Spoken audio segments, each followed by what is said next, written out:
Hey, beautiful people, welcome back to my channel. I guess you can call it a podcast. You guys are here today to talk about Married to Medicine. Our girls are back. So let's talk about it. If you have not already, if you would please consider subscribing, we would love to have you be part of the beautiful people family. If you do subscribe, go ahead and give yourself a shout out in the comments, and I will shout you out in the next video because I definitely appreciate you guys. Everyone who has already subscribed and still here. Thank you very much. Love to have you. All right, let's talk about Married to Medicine.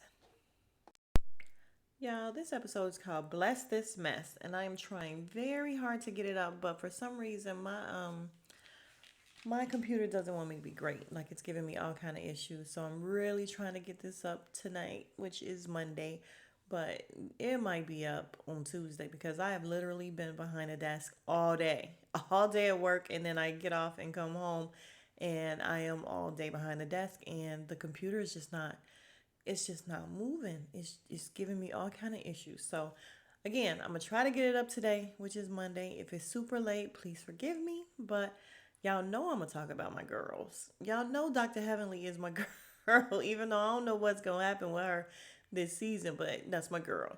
So I'm gonna go ahead and get it done or try to get it done if the computer let me. All right, let's get to it. All right, y'all. So we start off with my girl Jackie. She is booked and busy. Like she is booked. She's asking them. She's having like a little meeting, and she's like, "We don't have enough room to fit in anybody." They're like, "No, no, ma'am." I'm like, Jackie, Doctor Jackie, you better be booked. Then we have Anila, and she is finally in her place. So we see it. Very nice, but we only see it very briefly at this point in time. But then we see Jackie and um Simone driving into work together, and I love to see it. I'm so happy they're back together, you guys. I'm happy they're back together, and it's real. It is for real. It is not for the show. And you know how I know? Because, excuse me, we saw them together a lot tonight, and I loved every minute of it. So they are riding into work together like they used to. Again, so happy to see it. They're talking about how booked and busy they are. Simone is like, listen, everybody's trying to get in. And Dr. Jackie is like, you know what else is in? Black OBGYNs. Like everybody wants a black OB-GYN. And I'm like, yes, ma'am. So they do the little popping of the hand because everybody wants a black OB-GYN. I don't have one, but everybody wants one. Yeah, I'm just so happy to see them together. So we get a flashback of when they weren't getting along because in the confessional, Dr. Simone is saying how they were not on good terms for a long time, like 2 years or so. And then Dr. Jackie in the confessional is saying how, listen, eventually it just got to the point where it was like, listen, I miss my friend. Like all the rest of the bullshit aside, I miss my friend. And now they're back in stride again. I'm just happy to see you and me back in stride again. I'm so old. All right, so they make it to the house. So actually, they're not on the way to work. They were coming home from work. But they make it to the house, and Curtis and what is Simone's? I can't remember his name right now, but they're out there. And did he just buy that car, a Gran Turismo or whatever? And she's like, no, no, no. You know, she wasn't happy about this car, whatever was going on with this car. So she does this little mock commercial talking about come and get it, it's free. So they end up parting ways. The men go for a walk, and in the confessional, they say that, you know, when they weren't speaking, when Jackie and Simone weren't speaking, they definitely missed out on some Magic City because he said we finna go get some wings. She said that's code for strip club. He said, yeah, we missed out on a lot of Magic City wings. And in the confessional, she's like, I feel so bad about it. And he's like, yeah, you sound like it. So while they sitting down eating a bunch of nothing, looking like they eating like string beans or something crazy, and Dr. Jackie is telling her about the O shot. Why do I feel like we've heard about this before? Was it from? And everything is giving me Mia on Potomac. Something about spinning the plasma. Where did we hear this before, you guys? It's probably here. Probably Dr. Jackie too. But she's talking about how, you know, they take the blood out, they spin the blood and everything, they put it back in, to your, vajayjay, and it's supposed to be really nice. It's like having the big O or whatever. But the way she was explaining it, I'm like, Dr. Jackie, did you become a freak? Did Curtis turn you out? Talking about you can get a pea shot too, and it'll make it longer and stronger. And Simone is like, girl, bye. All right, so now we're at Dr. Heavenly's house, and Allura walks in. She looks like a little cutie pie. She's adorable. She's just a little mini me, just a total mini me of Dr. Heavenly. But I'm not feeling that hat, that wig hat that she got on. And how do I know? Because I watched Dr. Heavenly's YouTube, and I know she been wearing them wig hats. And I'm like, no, Allura, I understand y'all have this beauty supply place and everything, but don't just be throwing that shit on. Cause no, no, ma'am. I mean, she didn't look bad, but no, ma'am. I mean, unless you're just wearing around the house. But she looks pretty. So they talk about her hours, and Dr. Heavenly lets us know that, she got the beauty supply place. And primarily, and I'll just say it, I don't think she said it on the show, but we we heard it on her YouTube channel. She got it primarily for Allura. Like she wants her to be able to totally run it or whatever. And she said right now she's running the social media and everything. They work out the fact that she's going to be able to work every Saturday. And yeah, I think it's a great thing. I really do like the way Dr. Heavenly sets her kids up for, the future. I like it. All right, so our girl Quad, Miss Quad, comes in and she's talking to Allura because Allura is starting to drive and she's waiting on Dr. Damon to come and take her out because apparently, Dr. Heavenly has no patience. And I can totally understand that because when I had to teach my child how to drive, I thought I was going to pull my hair out. Like it was the one thing that I was just like, I can't do this. I cannot do this. But I did it. I lived. So, Quad is talking to Allura about, her driving, and she's like, listen, I had to learn how to drive in a Toyota Corolla, and I was at your birthday party, so I know you got a Range Rover. And she's like, well, I'm a good kid, sounding like Dr. Heavenly. So Quad asked Dr. Heavenly about Contessa. And she's like, I haven't spoken to Contessa. And she's like, what do you think is going on? I really don't know what's going on. And then they do a little pause where they show Dr. Contessa in the confessional. And she's like, Heavenly has talked about us like dogs on her social media. And again, I watch her YouTube and she does. Like literally I can remember just watching and being like, I don't think she really dogged Contessa out. Like the only thing she really said that it sounds like Contessa had an issue with is that um he could be verbally or mentally abusive or whatever. And you could honestly tell on her social media that she cared about Contessa. Like she would keep it kind of cute, even though that's still, not great. Like Contessa said in her confessional, listen, he's a doctor and you putting it out there that he could be abusive and you know what type of damage that would do. So I understand excuse me, I understand what she's saying.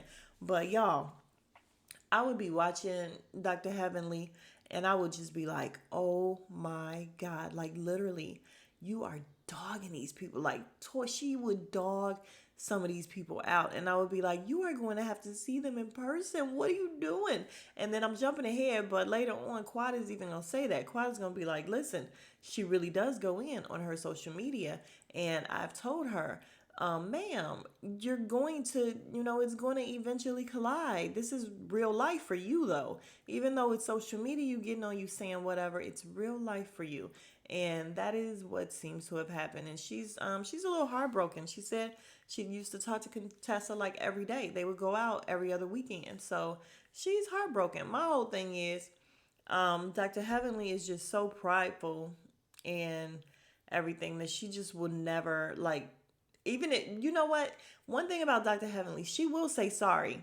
She won't be sincere, but she'll say sorry in a minute. So I was about to say she won't say sorry, but she will.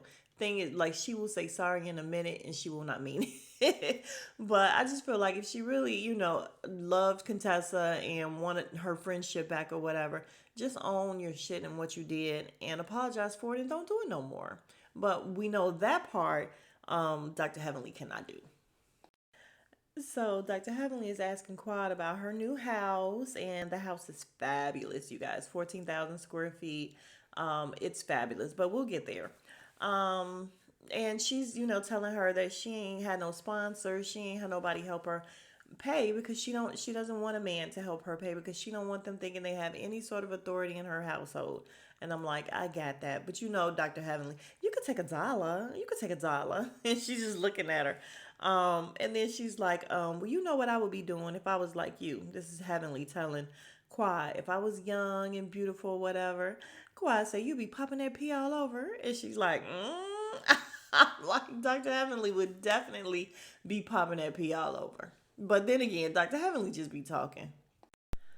All right, so we have a cute little part with Dr. Contessa. She's working out with her trainer, and apparently she's getting ready to be in something. And we find that out because he tells her to go and put on a a swimsuit and some heels, and I was like, what type of creepy? And then, she went and did it, but it's only because she's about to be in some sort of pageant or something, fitness, something. But her kids and her husband come home as she's standing there and he's like touching her and stuff. And her daughter was not having it. Listen, you are not my dad. And he's like, listen, I don't want no trouble. It was a cute little scene.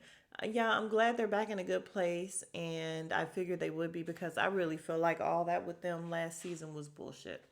I just do.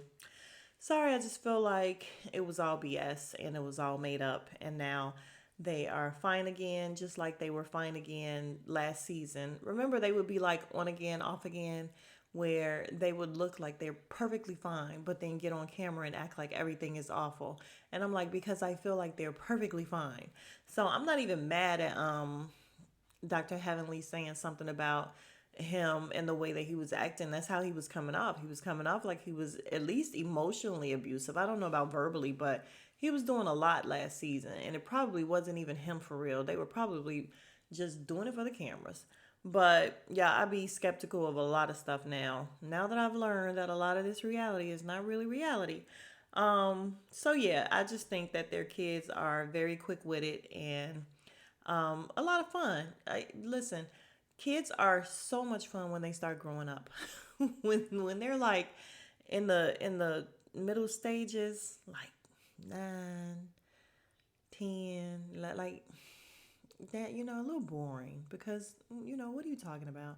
What's going on with you? What's going on in your world? But when they start getting up to like 12, 13, and they feel like they know everything, they, get their little humor and everything, I enjoy them more then. So yeah, anyway, we are done with Dr. Contessa and her family. Cute little family. Let's move on. And y'all, she's doing a fitness competition. So that's what she's doing. I'm all like a pageant or something. And even when I said, I'm like, that don't sound right. Not for Dr. Contessa. No shade. But so we're back at Quad's house, and like I said, it's beautiful. It is beautiful, and she's just going on and on about it, and I ain't mad at her. And then we see, I really don't want to watch this again. This part is very sad, so I'm gonna try to go off of memory. We see that her nephew was there, and when they first showed her nephew, I'm like, is that the little baby that was there before with the hair and everything? And I was all prepared to go back and look at the seasons on Hulu to see if that was his name. And I didn't even have to. They actually showed it was him with that big old beautiful fro and everything. Just adorable. Um, and so he's staying there right now. She's like, he didn't moved on in. He come down the stairs and just say he wants some cereal. She's like, excuse me? And he's like, can I have some cereal, please? I'm like, Qua would be a great mother. So her mom comes down. She said her mom is there with her now. Fine with that too. Listen, if I had a whole heck of a lot of money and I could buy just like a huge, humongous mansion, I would love to live with my entire freaking family. Y'all, I'm obsessed with them. Like, if we could have our own wings and everything like that, I would love that shit. So I'm not mad that she has her family staying with her. That's fine. She's not married. It's fine.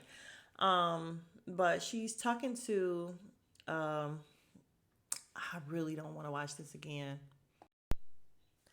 First off, can we talk about what's going on with Quad's dogs? Why they got so many?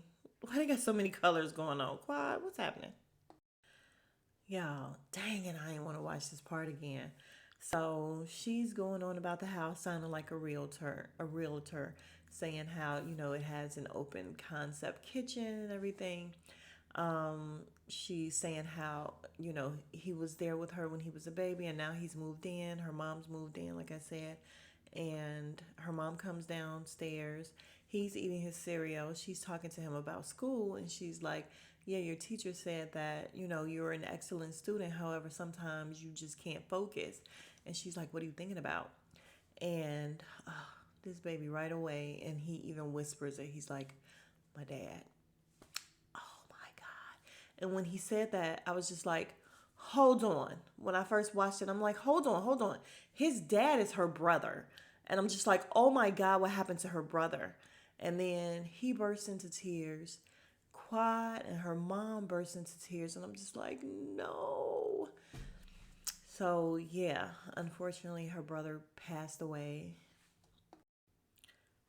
All right, so they show a flashback of her brother. Y'all, they got me again. They show a flashback of brother, and apparently he passed away at 34. Complications of the heart. Oh my God, I just can't believe it. Like, it's so sad. So Quad comforts her nephew and her mom, and then she tells her nephew, "Listen, I understand you can think about your dad. It's okay to always think about him, but you got to reel it in. Like when it's time to focus on schoolwork and different things, you got to get that done." And he was fine afterwards, ran upstairs to get ready, and they were like, "That Mason is something else." And I'm like, "He is. He's just so adorable." Y'all, my all-time favorite reality personality is Anila's husband. And you know why? Because he keeps it all the way funky. He keeps it 100. And I just like him. Like, I feel like he is the best reality show husband. He just really is. Like, he's super cool and down to earth. So they're about to bless the house, and they're going on and on about how it took 3 years. And he says, he regrets it because they went way over budget. And she's like, yeah, but we're all happy. You're happy because your family's happy. And he's like, yeah, I'm happy for y'all. And I'm just like, he keeps it all the way real. So I don't really want to go through the whole thing of them doing this whole blessing ceremony. They have a cow come through the house. The cow is slipping all over the rug and everything. It was a whole mess. All right, so they're bringing the cow through the house because apparently the cow is considered a pet of the gods because it provides you with food, it provides you with milk, cheese, and everything. And I'm like, I never thought about it that way. So the cow's coming through the house, slipping on the carpet. It ends up taking a dump on the stairs. Anila's mom is like, "Who is cleaning that up?" And she's like, "Where's the cowgirl? Where's the cowgirl?" And I'm like, but it looked like they actually, excuse me, looked like they actually had a maid or something pick it up. And I'm like, oh, that's disgusting.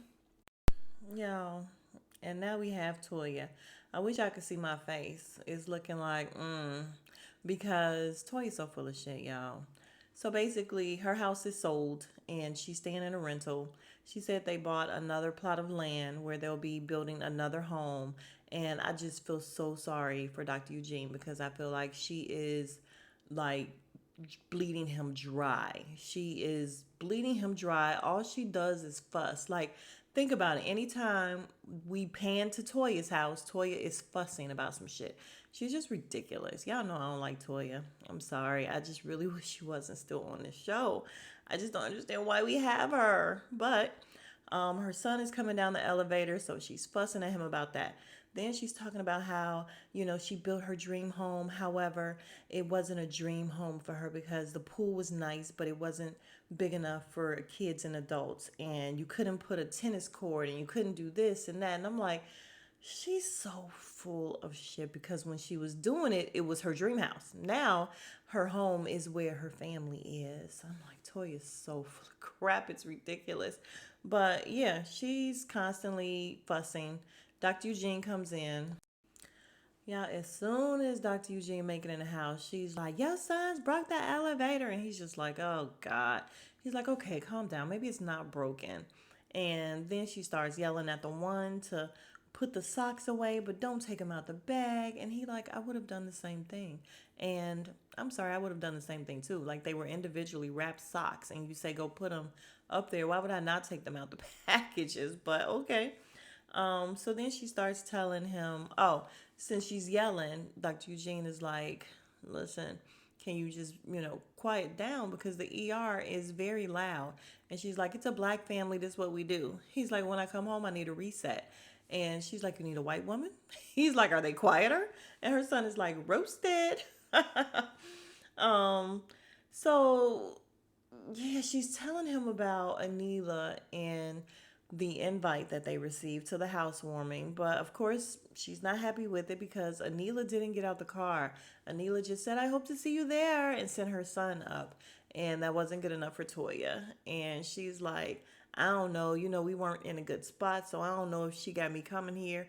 And Dr. Eugene is just like, listen, I wouldn't extend an invitation to somebody that I don't want there, to, especially not to my house, my housewarming or whatever. So if they extended you the invitation, I don't think there was any ill intention with it. And I'm like, please school her. Like, please. Oh my God. Toya, annoying, just like Drew. No, Drew is worse than Toya. All right, so now we're at Anila's where she's getting ready for her housewarming / Diwali. And Diwali is like a festival of light, she says. It's like Christmas. It's just good over evil and all of that. I think it's so cute that her and Quad get along so well and they are actual friends. Quad is over there getting ready with her and her family. And you could tell last season that they became really quick friends, like actual friends. And I think that's cute. So we're at Contessa's house where she's telling her husband that she hasn't talked to Jackie, Quad, or Heavenly, and she don't mind going to see Anila's house. She don't mind seeing Anila, but she's just really not trying to see Dr. Heavenly. And, and going back and forth about boundaries or whatever. And then she says that, listen, you can wear whatever the hell you want to wear because we have a billion Indian friends. We don't wear Indian garb every time we go over there. And her husband's like, yeah, because I'd be pissed off if somebody comes over here in a dashiki. And I'm like, but if they asked you to wear, like, okay. So Dr. Heavenly is getting ready and she has Alora helping her put her her stuff on. And she's like, listen, put it tight because I don't want it to come off when I see Dr. Contessa. It might get violent. And Alora just looked at her like, okay, stop. And Alora's just so adorable. But we're in the house. We're in the car with Dr. Jackie, her husband, Simone and her husband. And again, love seeing them together. So they're talking about how everything that they do, Anila and them, there's always some sort of taken out of evil spirits or whatever. Like before when they did the colors and everything, that was supposed to be getting rid of evil spirits. I'm like, I ain't mad at, listen, it's a lot of evil spirits around here. All right, so they make it in and they see Quad. She's getting a henna tattoo and Curtis touches it and messes it up. And she's like, Curtis, you know not to be touching another woman's hand. And I'm like, does he though? And we meet Audra. Dr. Heavenly brought Audra and her husband. Apparently, Audra is a real estate attorney and her husband is a doctor. I can't remember what kind of doctor, but he's a doctor. So, yeah, you know how they bring people in. I really didn't get a feel that they really knew each other for real. Oh, her husband is a dentist who went to Howard University. And so Anila and them coming down the stairs, and she looks very pretty. Her dress is just like everything. So then we see Dr. Heavenly having a fit about some lady talking to her husband. And it's so funny because her husband is just like, I don't want nobody but Heavenly. I don't see nobody but Heavenly. And they in the confessional and they like, can he have friends? No, he don't need no friends. And she's like, you got friends? He's like, I ain't got no friends. And I'm like, no, you cannot fool with Dr. Heavenly. And y'all, why is the crypt keeper here? Why is she back? Why is she here, Ike? All right, so I'm just going to wrap it up. So basically, as they are being introduced, the DJ forgets to say Dr. Karan is a doctor. And he's like, I'm a doctor. And he, in the confessional, I can't remember what she said, but he's like, he still didn't say it. So he was trying to get his respect or whatever. I really really like him. And then Toya ends up, her and Eugene came 2 hours late, but they came. Anila said it's fine, just as long as you came, that's nice. We have Quad talking to Contessa and asking her if she could talk to Heavenly because Heavenly, makes mistakes. She didn't mean no harm. And Contessa's just like, listen, we all make mistakes, that's fine, but I'm mad at her. So why do I have to just be, care about her feelings at this point and just forgive her right away and everything? So she wasn't ready to talk to Dr. Heavenly, and that was fine. Anila ends up doing a dance. They talk about how she has no rhythm because she was just all over the map. She was everywhere. And so that's just kind of it for the episode. It was a nice, you know, first day back episode. We get reintroduced to everybody, see what's going on. And yeah, I will see you guys for the next video. If you are still here, you are the real MVP. Thank you very much. If you have not already, please like, comment, and subscribe. And I will see you guys in the next video. Smooches.